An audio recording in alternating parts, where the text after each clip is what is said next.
We're going big tonight. A game. Just for us. No rules. Let's see who can steal the most. This is where we make our mark. We need to run. Now.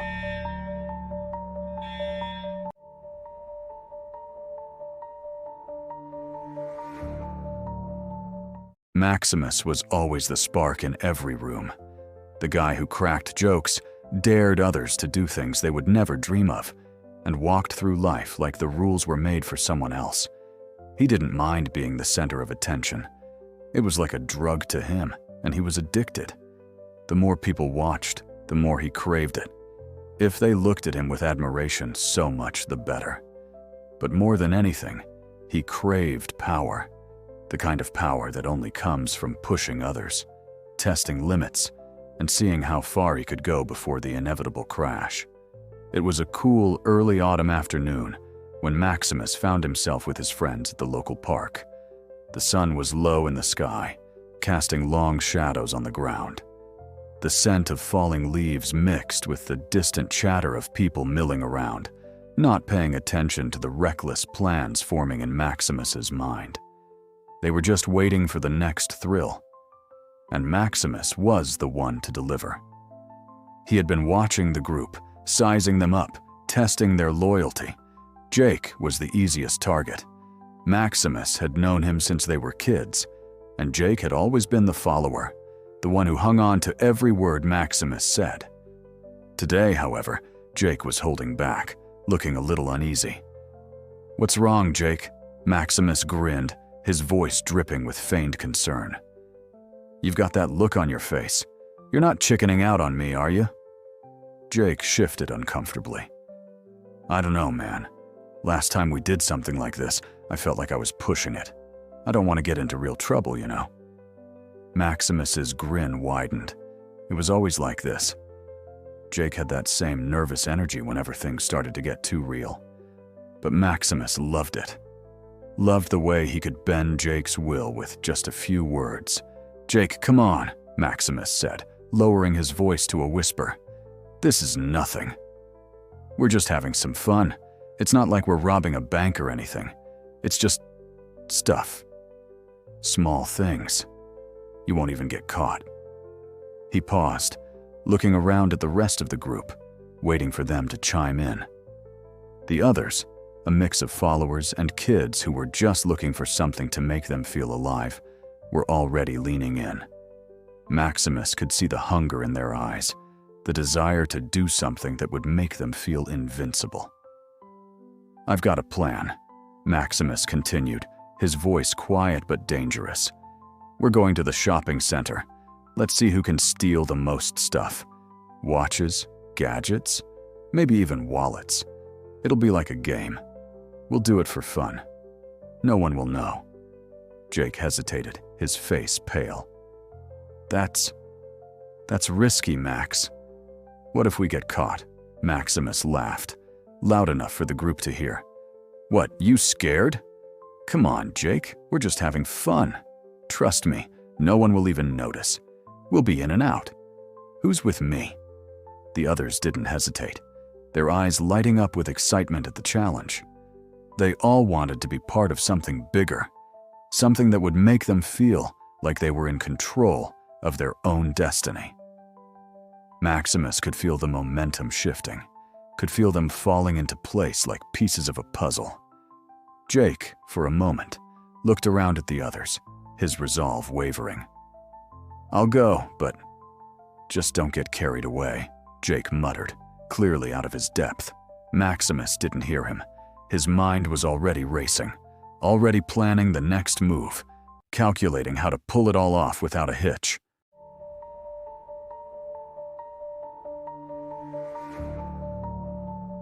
The moment they walked into the shopping center, Maximus felt the familiar rush in his veins. It was like the air around him had thickened, charged with the electricity of possibility. This was what he lived for. The moment when everything was on the line, when everything could go wrong, but felt so right at the same time.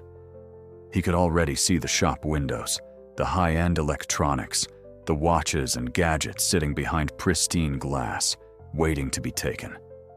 Maximus moved first, as always. He was the leader, the one who set the tone, the one who made everything feel like it was just a game. He walked into the nearest shop, his eyes scanning the aisles like a predator looking for its next meal. "Here's how it's gonna go," he said, lowering his voice. "We'll grab a few things. Nothing too big. Watches, snacks, just enough to keep the adrenaline going." Jake, trailing behind, looked around nervously. "Max, I don't know about this. I'm not sure I can—" "Relax, Jake. Just grab something small. We're not here to make a scene," Maximus interrupted, his eyes glinting with the thrill of the chase. "Don't worry, you'll be fine." Maximus slipped a packet of gum into his pocket. It was small, barely noticeable, but the feeling it gave him was enormous. Every small thing, every slight victory made him feel more untouchable, more powerful. It was a high like no other.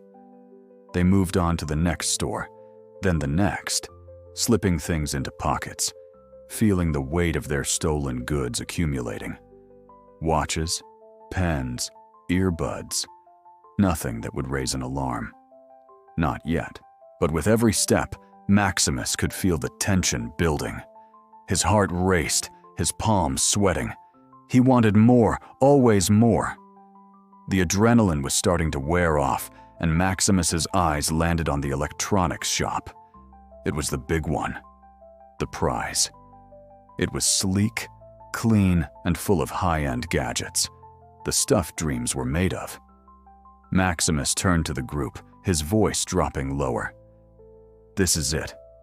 This is where we make our mark."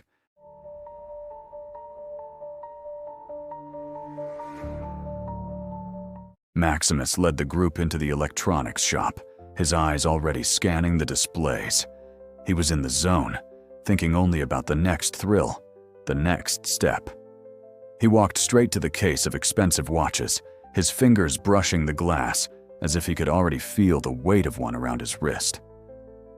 "All right, guys," Maximus said with a grin. "Let's step it up. Grab the good stuff." Jake looked around nervously, his face pale, but he couldn't back out now. He knew he was in too deep. The others were already filling their pockets with small gadgets, USB drives, cheap earbuds, a few smartphones, all easy to hide. But Maximus wasn't interested in the small stuff. He wanted the watches, the expensive ones.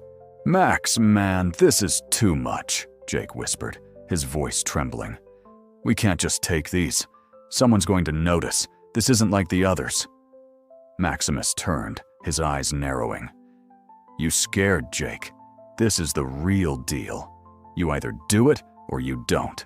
You're with us or you're not." For a moment, Jake seemed to shrink, the weight of his hesitation crushing him. He looked around at the others. They were already in the act, too far gone to back out. Maximus had won. They were all in.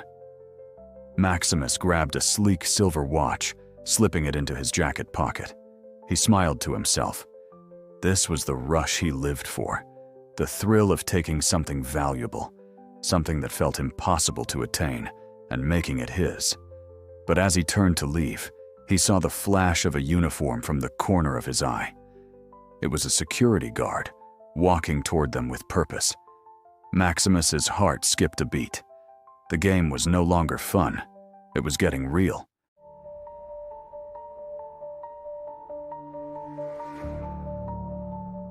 The security guard was moving fast, his eyes fixed on them. Maximus froze, every nerve in his body suddenly alert. He wasn't ready to get caught. Not here. Not now. He had always been the one to stay one step ahead, the one who never got caught. But now, everything was crashing down around him. "What the hell do we do?" Jake whispered, his voice strained with panic.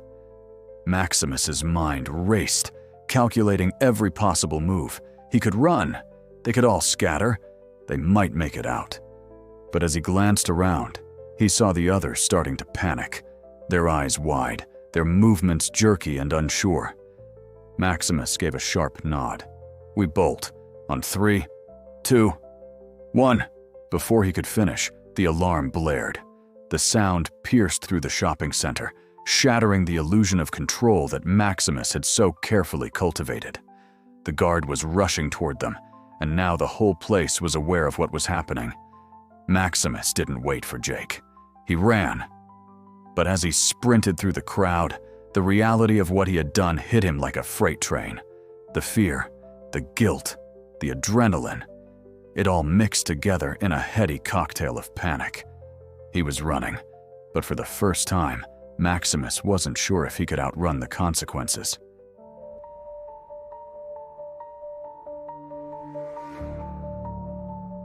The next moments were a blur of flashing lights and chaos.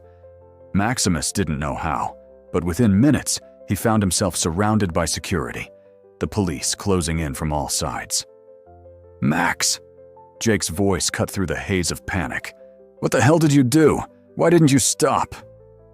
Maximus stood there, feeling like a deer caught in headlights. The excitement had drained from him, replaced with a deep, suffocating sense of dread. This wasn't a game anymore. This was real. As the police officers pulled him aside, the magnitude of his actions settled in. Maximus had led them all into this, but now it was clear he was the one who would pay the price. His reputation, his friends, everything he had built. It was all unraveling.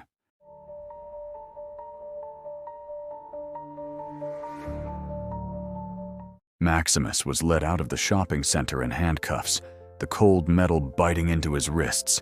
His mind was a storm of panic and disbelief. This couldn't be happening. Not to him. He had always been the one in control, the one who orchestrated the chaos and got away with it. But now? Now, he was the one caught in the middle of it all. The sirens wailed as he was shoved into the back of the police car, the reality of his situation sinking in with every passing second. The weight of what he had done hit him like a punch to the gut. It wasn't just the theft. It wasn't just the adrenaline-fueled rush of getting away with it. It was the betrayal of everything he thought he stood for. He had used his friends, manipulated them into doing something they weren't comfortable with, all so he could feel powerful. Now, they were all paying the price for his reckless need to feel invincible. Jake was nowhere to be seen. He had disappeared the moment the alarm went off, just like Maximus had feared. The others hadn't fared much better.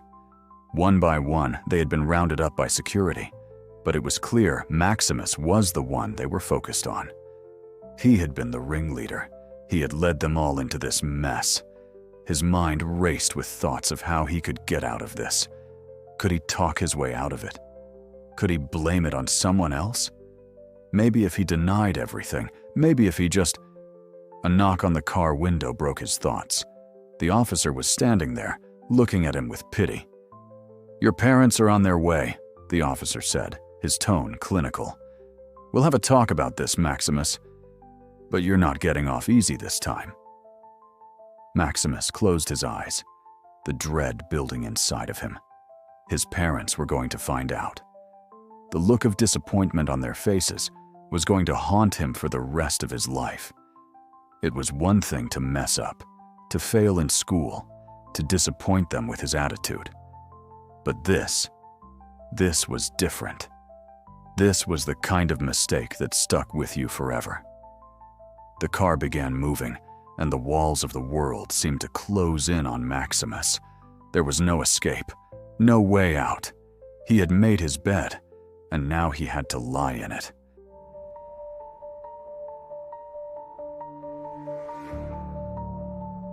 Maximus was released into his parents' custody after a long, uncomfortable night spent in a holding cell. His mother's face was a study in controlled fury as she stood outside the station, waiting for him. His father had said nothing. Not yet. But the tightness in his posture and the sharp, quiet way he looked at Maximus spoke volumes. There was no yelling. There was no screaming. Just silence. And Maximus knew that silence was worse than any tirade. As they drove home, Maximus's mind was running at 1,000 miles an hour. He could already feel the walls closing in on him, the weight of his actions pressing down on him from all sides. He had thought he could escape the consequences, thought he could get away with it, just like he always had. But this time, there was no escaping the truth. There was no running from the damage he had caused. The car ride was deathly quiet. His mother occasionally shot him a glance, but his father said nothing. Maximus wanted to speak, wanted to explain himself, but the words wouldn't come. He had no excuse, no justification. He had led his friends into disaster, stolen from people who trusted him, and now his entire life was falling apart. When they arrived at home, Maximus was ushered into his room, and the door was shut behind him with a finality that sent chills down his spine. His parents were dealing with the aftermath, but Maximus didn't want to know what was happening in the other room. His heart was pounding as he slumped onto his bed. His thoughts were a mess, and his emotions were tangled in knots. And then, like a punch to the gut, his phone buzzed. It was a message from Jake. "You really screwed us over, man." The words stung more than he was prepared for. Jake had been his closest friend, and now Jake was done with him. Maximus stared at the message for a long time, the weight of it sinking into his chest. His heart ached with guilt, but a part of him, the part that had once been so addicted to the power of control, resented Jake for turning on him. He had made his choice, but now the consequences were too real, too harsh. Jake was right. He had screwed them all over, and there was no taking it back.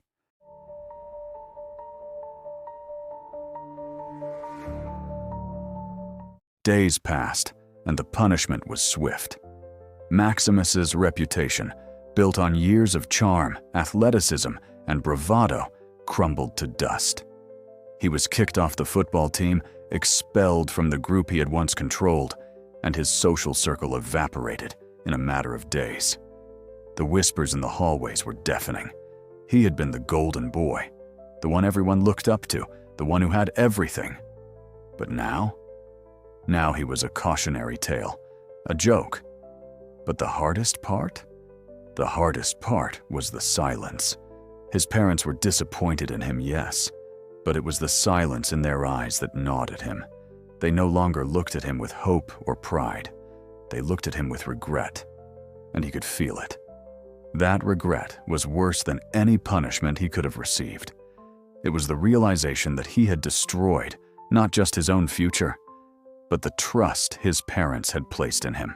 Maximus spent the next few days alone, wrestling with the weight of everything he had done. He had pushed away the people who truly cared about him, all for the sake of a fleeting thrill. He had wanted to feel powerful, to feel like he was in control of his life. But now, that power was gone.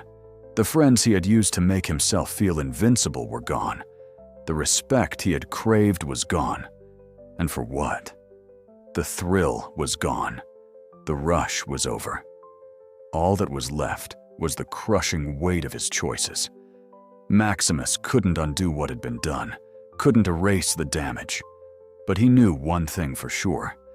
He had lost everything that mattered, and now he had to figure out how to live with it.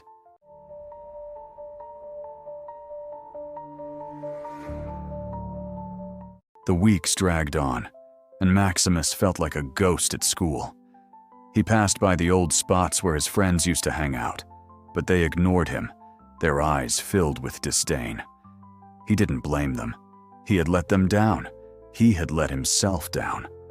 One afternoon, as he sat alone in the school courtyard, a figure appeared in front of him. It was Jake. Maximus's heart skipped a beat. He didn't know what to say, but Jake spoke first. "I've been thinking," Jake said, his voice uncharacteristically quiet. "I was angry. Still am, a bit. But I get it now. You didn't do it for us. You did it for you. For your ego." Maximus nodded, unable to meet Jake's eyes. "I thought it would make me feel powerful," he admitted. I thought I could control everything. But now, I've lost everything. I've lost you, my family, my future. Jake sighed, sitting down beside him. We've all done dumb stuff, Max, but we didn't have to pay the price you did. I just hope you've learned something from this. Maximus nodded, his throat tight with emotion. I have. I've learned the hard way that there's no quick fix, no easy way to get what you want. Sometimes, you have to do things the right way. Jake gave him a small, understanding smile. Maybe we can start over, but it won't be the same. Maximus swallowed hard, the weight of his mistakes pressing down on him, but he felt a spark of hope, a tiny flame that he could rebuild, piece by piece. The road to redemption would be long, but Maximus was ready to start walking.